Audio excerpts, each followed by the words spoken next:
नमस्कार। विश्व समाधान मंच प्यारा उत्तराखंड में आपका स्वागत है। आज संसार भर की प्रमुख खबर 8 अगस्त की सायंकाल देश जहां एक तरफ 15 अगस्त स्वतंत्रता दिवस की तैयारी लाल किले की प्राचीर से के चारों तरफ कर रहा है, पूरे देश में सुरक्षा के बंदोबस्त हैं, वहीं दूसरी तरफ आज की प्रमुख समाचारों में रूस और यूक्रेन की लड़ाई की जंग तेज हो गई है। वहीं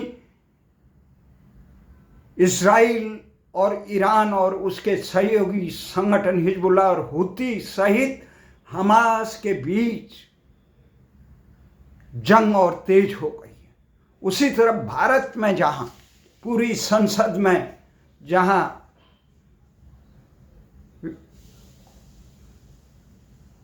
भारतीय पहलवान के साथ हुई नाइंसाफी पर सांसदों ने अपना रोष व्यक्त किया, वहीं सायंकाल तक एक सुखद खबर आई कि भारत ने एक कांस्य पदक जीत लिया हॉकी में। 52 साल बाद लगातार दूसरी बार टोक्यो ओलंपिक के बाद फिर भारत ने हॉकी के पुरुषों के वर्ग में कांस्य पदक 2-1 से स्पेन को हराकर जीता दोनों। वहीं दूसरी तरफ आज संसद में जो वक्फ बोर्ड अधिनियम में संशोधन का मोदी सरकार ने जो बिल रखा था उस पर गहमा गहमी चर्चा हुई। इन तमाम परिप्रेक्ष्य में हम बताएंगे कि देश किस प्रकार के मोड़ों से चला। जहां देश वक्फ बोर्ड क्या है, एक तरफ कांग्रेस और विपक्षी दल आरोप लगा रहे हैं वक्फ बोर्ड मुस्लिमों की जो संपत्ति है, लोक धर्मार्थ के लिए, जन कल्याण के लिए, मुस्लिमों के कल्याण के लिए, उस संपत्ति पर, उस जमीन पर मोदी सरकार छीनना चाहती। हकीकत क्या है, इस पे जरा आईना करें कि जिस प्रकार से वक्फ बोर्ड के पास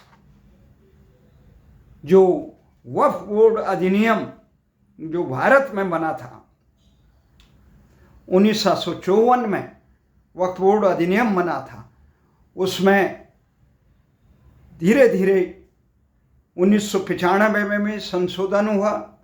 उसमें धारा 3 के तहत अगर वक्फ बोर्ड को यह लगे कि यह भूमि और यह संपत्ति मुस्लिम की है तो यह संपत्ति वक्फ की हो सकती। इसको किसी भी कोर्ट में ये वक्फ एक्ट 85 के तहत इसको सुप्रीम कोर्ट, हाई कोर्ट में भी चैलेंज नहीं किया जा सकता।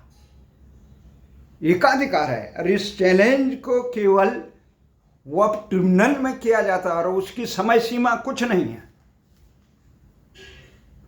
ये जो वो है जो कांग्रेस सरकार ने, यूपीए सरकार ने 2013 में ये बदलाव किया इस अधिनियम में कि किसी भी संपत्ति को छीनने का असीमित अधिकार वक्फ को दिया, इसके खिलाफ किसी न्यायालय में नहीं जा सकते हैं। यह अपने आप में असंवैधानिक, अलोकतांत्रिक, अन्यायपूर्ण है। आप किसी की संपत्ति को ये कह दें और आप किसी भी कानून कोर्ट में जा नहीं सकते हैं, तो फैसला कैसे होगा? जो अन्यायपूर्ण संशोधन था, इसीलिए यूपीए सरकार कांग्रेस की पे आरोप लगा था वो अंध तुष्टीकरण, वोटों के लिए, चंद कुर्सी के लिए, अपने स्वार्थ के लिए देश को इस प्रकार के संकीर्ण, इसमें मुस्लिमों का कसूर नहीं। कौन बना रहा था कानून? सत्ता में कौन बैठा था? मनमोहन सिंह, कांग्रेस जो आजादी की ध्वजवाहक बनती है, जो गांधी नेहरू की विरासत की ध्वजवाहक बनती है, जो इंदिरा की विरासत की। आखिर इतना बड़ा अन्याय कैसे किया। जो ये कहा गया है कि वर्तमान में ये वक्फ क्या है, ये समर्पण करना, रोकना, अरबी शब्द है वह, और ये अल्लाह को समर्पित करना है धर्मार्थ के लिए। तो इस संपत्ति में अभी वर्तमान में वक्फ बोर्ड के पास 8 लाख एकड़ जमीन है और 2009 में केवल 4 लाख एकड़ जमीन थी। ये लगातार जैसे ही ये 2013 में कांग्रेस सरकार ने, यूपीए सरकार ने संशोधन किया, उसके बाद अंधाधुंध जमीनों पर काबिज हो गए। कोई अपील नहीं कर सकता और इसका कहां सदुपयोग करे इसका भी रिकॉर्ड नहीं। यह जन कल्याण के करे, उसमें इसका कोई वो नहीं। ये देखा गया, अधिकांश ये देखा गया कि इन संपत्तियों को जो वक्फ बोर्ड में काबिज मजबूत लोग अपने निहित स्वार्थ के लिए करते हैं। जो धर्मार्थ के लिए होना चाहिए था, जो लोक कल्याण के लिए होना चाहिए था मुस्लिम समाज के, वो तो न होकर उनके निहित स्वार्थ के लिए हो गया। तो उन स्वार्थों पे काबिज उत्तर प्रदेश, बिहार में शिया सुन्नी बोर्ड हैं, 2 शिया बोर्ड हैं। इस प्रकार से 32 बोर्ड पूरे देश में है। ये अल्लाह के नाम पे दान दी हुई चीजें हैं, जो इस्लाम में धार्मिक और धर्मार्थ उद्देश्य के लिए जो समर्पित संपत्ति दान है वह बोर्ड।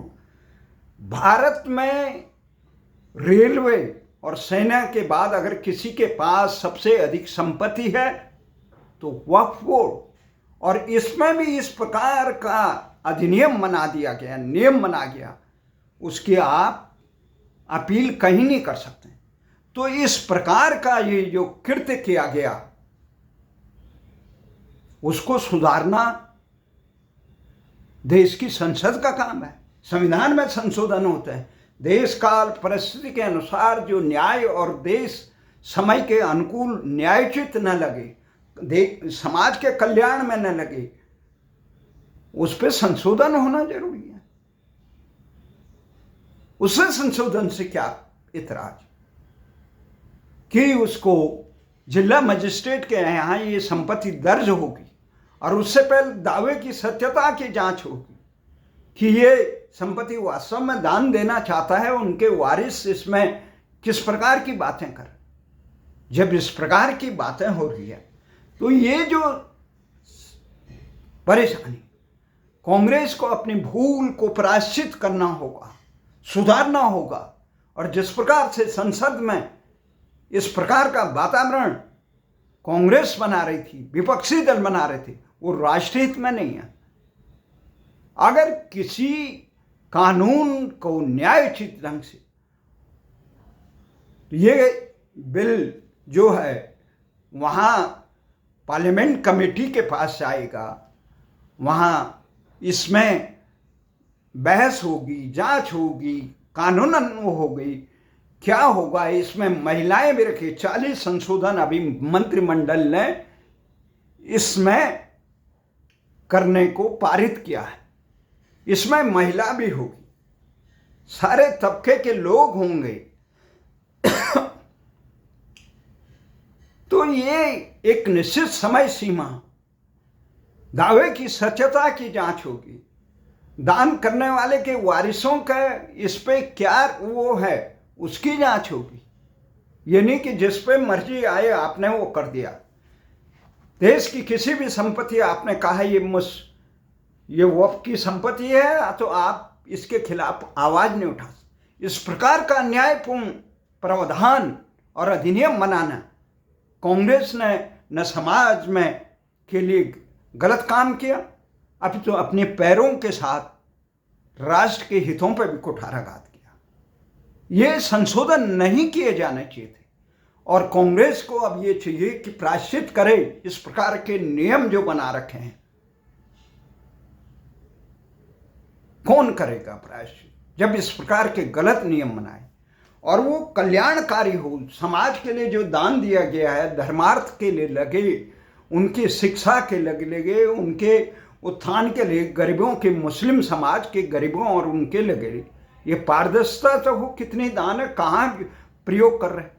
इस प्रकार के संशोधन, अगर कोई अन्यायपूर्ण संशोधन है उस पर बहस किया जा सकता है, उसका विरोध किया जा सकता है, परंतु ये कहना कि संशोधन नहीं करेंगे, पत्थर की लकीर हो गई, ये उचित नहीं है।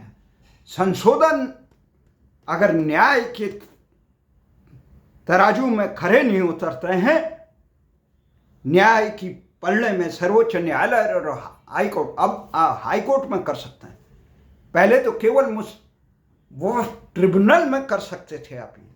इस प्रकार के जो कारनामे हैं ये बहुत अच्छा कदम है। सरकार पे जो आरोप लगाए जा रहे हैं, जमीन की मंशा क्या है, कैसे है, ये तो भविष्य की बात है। अगर करेंगे तो उसका विरोध करना पड़ेगा। अगर सरकार किसी धर्मार्थ की निजी हितों के लिए दुरुपयोग करती है तो उसका विरोध होगा, परंतु कम से कम न्याय की तुला में वो चीज़ें सही तो रहे। इसमें अपने मतों के लिए, अपनी कुर्सी के लिए तो देश को इस प्रकार संकीर्ण दलदल में डालोगे, ये उचित नहीं है। हमें आशा ही नहीं, पूर्ण विश्वास भी है कांग्रेस इस प्रकार की भूलों में सुधार करने का अवसर, ये समय मिला है, उसका सदुपयोग करे और देश से इस प्रकार के कानून बनाने के लिए माफ़ी मांगे। ये कानून न्यायोचित नहीं है। अगर ऐसा कानून हिंदुओं के लिए बना दिया जाता कि जिस भी संपत्ति को वो समझे अपना और किसी न्यायालय में नहीं होगा मांग, किसी और उसमें नहीं होगा, हिंदू प्राधिकरण में होगा, तो उचित लगता? कभी नहीं लगता। कम में न्याय पर ये हो जो सत्य है और जनहित में काम है, जिन लोगों ने अपनी संपत्ति को जन कल्याण के लिए दिया है, कम से कम उस उद्देश्य को तो पूर्ति हो। अल्लाह के नाम पे ये ज़मीन दी गई हो, दान दिया गया हो, उनका सदुपयोग करना चाहिए। इसी आशा और विश्वास के साथ कि आज ये भारत में इस प्रकार के तमाम कानूनों की जो जनहित, न्यायहित, राष्ट्रहित के खिलाफ जाती है, समाज में बेमनुष्यता फैलाती है, अन्याय का पोषण करती है और न्याय की तुला पर खरा नहीं उतरती, उनकी समीक्षा होनी चाहिए, संशोधन होना चाहिए, डंके के चोट पे होने। और कांग्रेस को ये प्रतिष्ठा का प्रश्न नहीं बनाना चाहिए कि उनके 2013 में उनकी सरकार ने इस प्रकार का कृत्य करके राष्ट्र के सामने एक विकट संकट खड़ा कर दिया। वो अपने भूलों को प्रायश्चित करें। दूसरा, जो आज पदक तालिका में ये जो जीते हैं और जो देश को जितने भी पदक मिले हैं, जो गई को रही, अब आने भविष्य की बहुत मजबूती से तैयारी करें। ओलंपिक का हो, देश की सुरक्षा का हो, बांग्लादेश में जो हो रहा है, विश्व में तमाम घटनाएं जो घटित हो रही है, वो राष्ट्रीय सुरक्षा की दृष्टि से मजबूती से देखना चाहिए। राष्ट्र के हित को राजनीतिक दल इस प्रकार से खिलवाड़ न करे, इस प्रकार के कानून न बनाए जिससे वक्फ बोर्ड में 2013 में कांग्रेस की यूपीए सरकार ने बनाया। ये एक अक्षम्य काम है जिसको समय रहते कांग्रेस को अपनी भूल प्रायश्चित करनी चाहिए। मोदी सरकार का यह महत्वपूर्ण और अच्छा कदम है। जितने भी तमाम कानून इस प्रकार के बने हैं उनमें संशोधन होना चाहिए, न्यायोचित होना चाहिए। जो लोग इसका अंध विरोध कर रहे हैं वो कम से कम इन प्रावधानों को पढ़ें कि किस प्रकार के प्रावधान इस बिल में किए गए हैं।